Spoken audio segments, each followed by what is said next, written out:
People will be heading to the polls to make their voices heard, but there are going to be more than just candidates to vote for on those ballots. In Mitchell County, there's an effort to add 2 more supervisors to the 3-person board.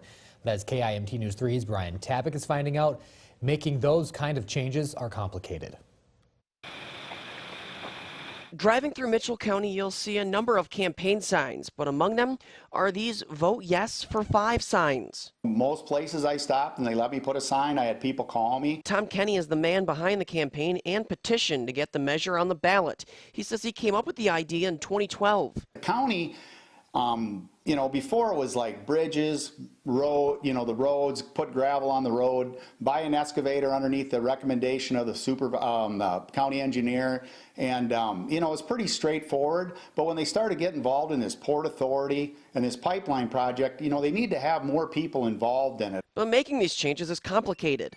According to the Mitchell County Auditor's Office, if this is approved, they would have to break the county into 5 equal districts by December 15th of 2019.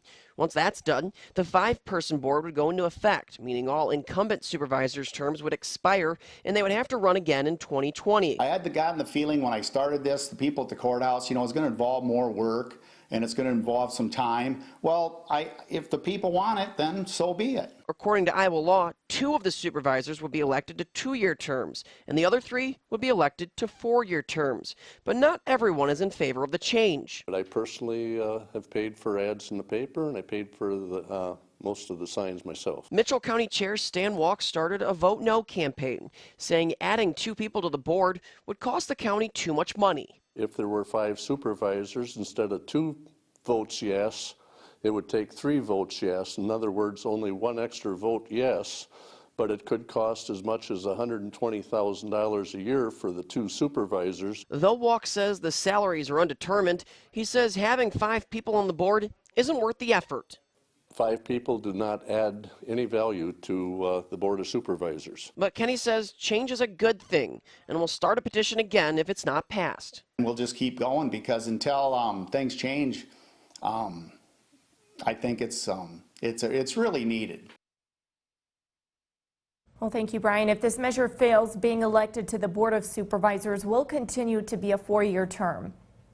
As the cold weather season creeps closer, area homeless shelters are preparing for another busy season. Take a look at all the blankets, quilts, and sheets Family Promise Rochester has been collecting so far. To give you a better idea of how many families are struggling, well, last year there were more than 540 homeless children in the Rochester public school system. And Mayo Clinic is testing out new bike racks in Rochester in an effort to get more employees to ride bikes instead of taking cars.